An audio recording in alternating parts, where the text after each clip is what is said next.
saya akan melakukan pembelajaran online bersama kalian semua. Perkenalkan dulu, nama saya Yosi Deviana Lutfi dari Universitas Islam Majapahit, Prodi Akuntansi semester 5. Di sini saya akan membahas tentang 1. Pengantar audit, 2. Kantor akuntan publik, 3. Laporan audit, 4. Profesi akuntan, 5. Kewajiban hukum audit dan tanggung jawab audit. Apa itu audit? Audit adalah suatu proses yang dilakukan oleh seseorang yang mampu dan independen atau bebas untuk menghimpun dan mengevaluasi bukti-bukti dari keterangan-keterangan yang terukur dari suatu kesatuan ekonomi dengan tujuan mempertimbangkan dan melaporkan tingkat kesesuaian dari keterangan-keterangan terukur tersebut dengan kriteria yang telah ditetapkan.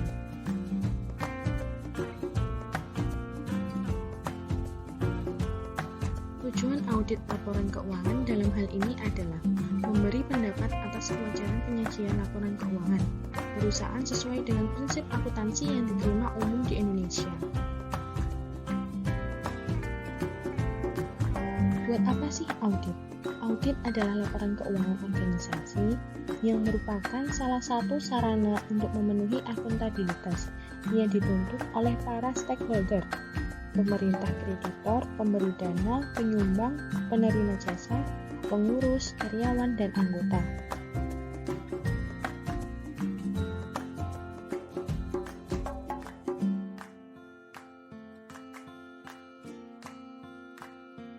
Audit terdiri dari 3 jenis. Yang pertama, audit laporan keuangan. Bertujuan untuk menentukan apakah laporan keuangan secara keseluruhan yang merupakan informasi terukur yang akan diverifikasi telah disajikan sesuai dengan kriteria-kriteria yang tertentu. Yang kedua, audit operasional merupakan penelaah atas bagian manapun dari prosedur dan metode beroperasi suatu organisasi untuk menilai efisiensi dan efektivitasnya. Yang ketiga, audit ketataan bertujuan mempertimbangkan apakah klien telah mengikuti prosedur atau aturan tertentu yang telah ditetapkan pihak yang memiliki otoritas lebih tinggi. Kantor akuntan publik. Kantor akuntan publik merupakan badan usaha yang sudah memperoleh izin dari Menteri Keuangan sebagai tempat bagi akuntan publik memberikan jasa. Dalam memberikan jasa, akuntan publik harus memiliki kantor akuntan publik paling lama 6 bulan setelah izin diterbitkan. Akuntan publik tidak mempunyai KAP dalam tempo lebih dari 6 bulan akan dicabut izinnya.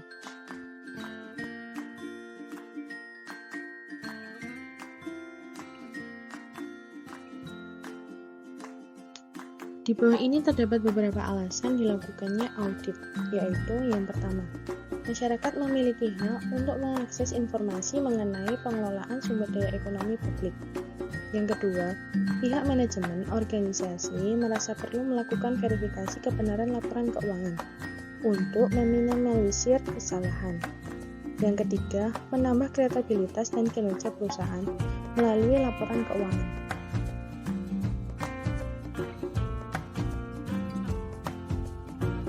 Dalam KAP atau kantor akuntansi publik, ada beberapa bentuk usaha yang bisa digunakan.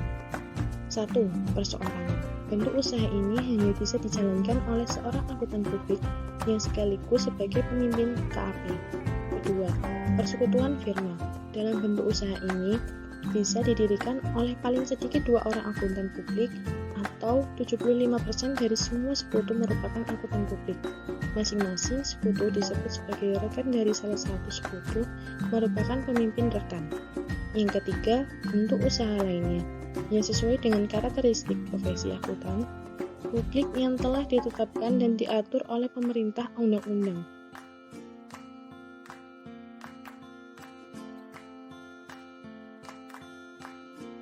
Bentuk usaha KAP yang dikenal menurut hukum di Indonesia ada 2 macam.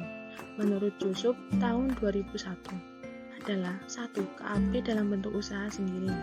Yang kedua adalah KAP dalam bentuk usaha kerjasama.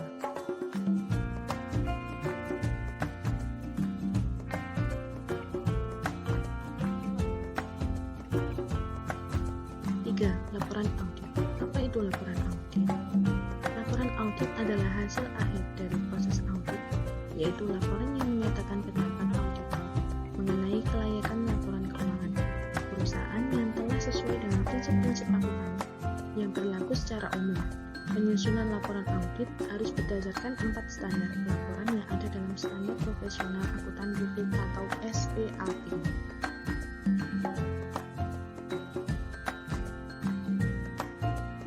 Standar laporan audit. Yang pertama, laporan audit harus membuat laporan keuangan yang sesuai dengan prinsip akuntansi yang berlaku umum. Kedua, laporan audit harus menunjukkan jika ada ketidaksamaan penerapan prinsip akuntansi dalam penyusunan laporan keuangan periode terkini dibandingkan dengan periode sebelumnya. Yang ketiga, penggunaan informasi dalam laporan keuangan harus memadai kecuali jika dinyatakan lain dalam laporan audit. Yang keempat, laporan audit harus memuat pernyataan pendapat mengenai laporan keuangan secara keseluruhan atau suatu asersi bahwa terdapat pernyataan yang tidak dapat diberikan. Jika pendapat secara keseluruhan tidak dapat diberikan, maka alasannya harus dinyatakan.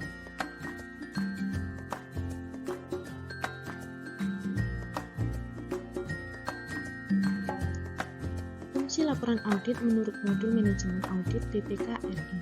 1. Mengkomunikasikan hasil audit kepada pejabat pemerintah yang berwenang berdasarkan peraturan perundang-undangan yang berlaku. Yang kedua, membuat hasil audit agar terhindar dari kesalahpahaman. Yang ketiga, membuat hasil audit sebagai bahan untuk memperbaikan institut terkait. Yang keempat, memudahkan tindak lanjut untuk menentukan jika ada tindakan perbaikan yang perlu dilakukan terhadap perusahaan.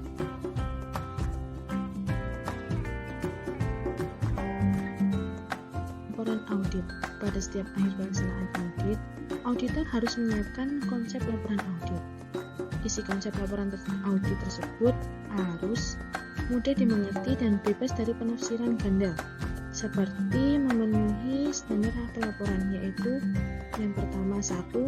Lengkap, yang kedua akurat, yang ketiga objektif, yang keempat meyakinkan, yang kelima jelas, dan yang terakhir adalah ringkas.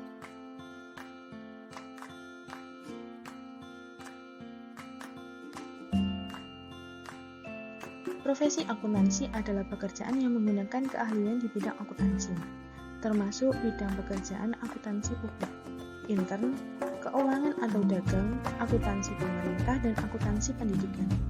Seseorang yang bekerja di bidang akuntansi dan memiliki keahlian di bidang akuntansi, maka disebutnya akuntan. Seorang yang memiliki profesi akuntansi harus dapat mengerti segala yang berhubungan dengan akuntansi seperti harga saham, pasar valuta asing, kurs, dan keseimbangan pasar, inflasi, kebijakan moneter, dan fiskal. Semua ini yang harus dikuasai oleh seorang akuntan.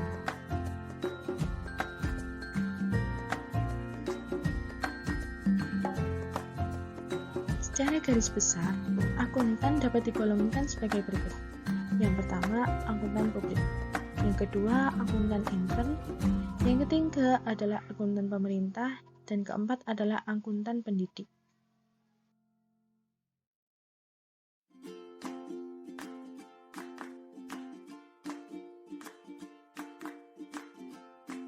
Kewajiban hukum audit dan tanggung jawab audit.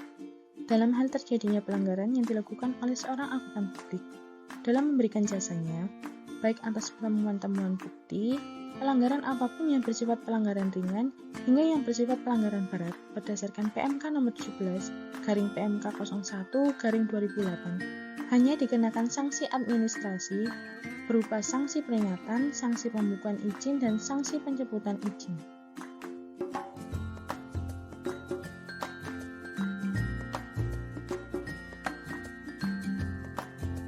Menurut Peyton, selama melakukan audit, auditor juga bertanggung jawab mendeteksi kecurangan.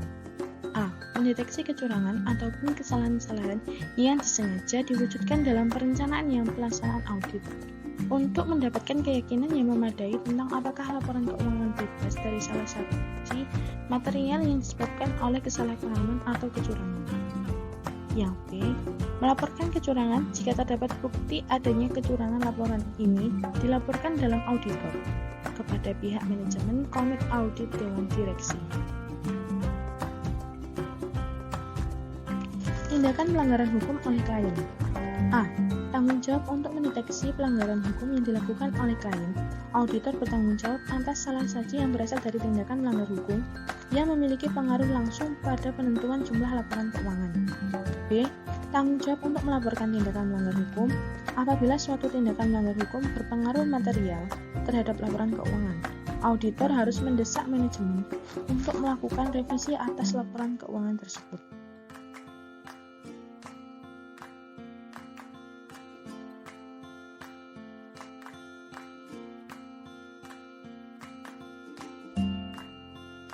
Sumber kewajiban hukum. 1. Kewajiban kepada klien. Sumber tuntutan hukum yang paling umum terhadap akuntan publik adalah klien. Tuntutan bervariasi, meliputi klaim seperti kegagalan untuk menyelesaikan penugasan non-audit pada tanggal yang telah disepakati, menarik diri dari audit secara tidak semestinya, kegagalan untuk menemukan penggelapan, misalnya pencurian aktiva, dan melanggar untuk menemukan penggelapan perubahan. 2. Kewajiban terhadap pihak ketiga menurut Kamnol. Pihak ketiga meliputi pemegang saham aktual dan calon pemegang saham, termasuk bankir dan kreditor lain. Karyawan serta pelanggan sebuah kantor akuntan publik dapat mempunyai kewajiban terhadap pihak ketiga. Jika pihak yang mengeklaim menderita kerugian akibat mengandalkan laporan keuangan yang menyesatkan. 3. Kewajiban sipil menurut Undang-Undang Sekuritas Federal. Meskipun ada beberapa pertumbuhan dalam tindakan terhadap akuntan oleh kliennya atau pihak ketiga menurut Kamnol, pertumbuhan paling besar dalam proses litigasi kewajiban akuntan publik adalah diatur menurut UU Sekuritas Federal. Pada penuntut umumnya berusaha mendapatkan ganti rugi atau pengadilan federal karena tersedianya litigasi atau proses pengadilan class action. 4.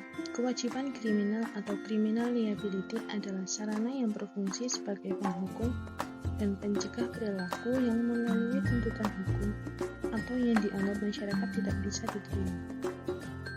Seorang auditor yang berpraktek dapat pula mengambil langkah tertentu untuk meringankan kewajiban. Beberapa langkah yang dapat diambil antara lain yaitu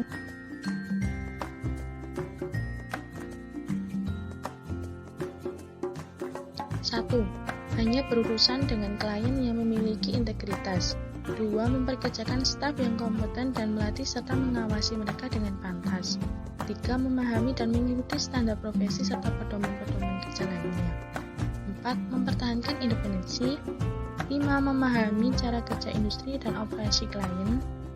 6. Melaksanakan audit yang bermutu melalui bahan bukti yang cukup dan pertimbangan yang tepat. 7. Mendokumentasikan pekerjaan yang memadai. 8. Mendapatkan surat penugasan dan surat pernyataan. 9. Mempertahankan hubungan dengan sangat rahasia. 10. Perlunya asuransi yang memadai dalam hal tuntutan hukum.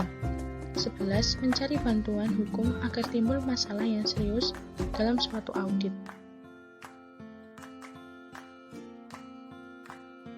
Sekian presentasi dari saya. Jika ada kurang lebihnya, saya mohon maaf. Wassalamualaikum warahmatullahi wabarakatuh.